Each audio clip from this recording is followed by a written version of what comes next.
ચાલ હવે ઉભી થઈ જા બેટા.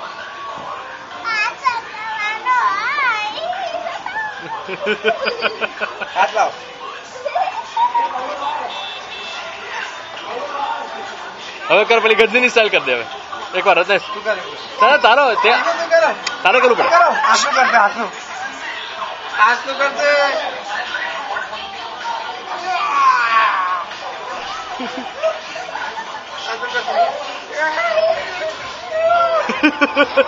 ગજની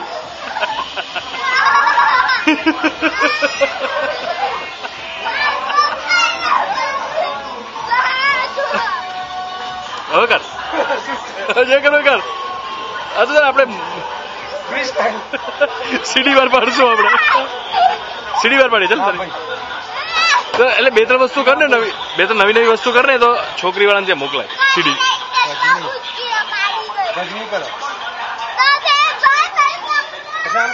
અચ્છા ગજની સ્ટાઇલ કરતો પપ્પા કે કરો.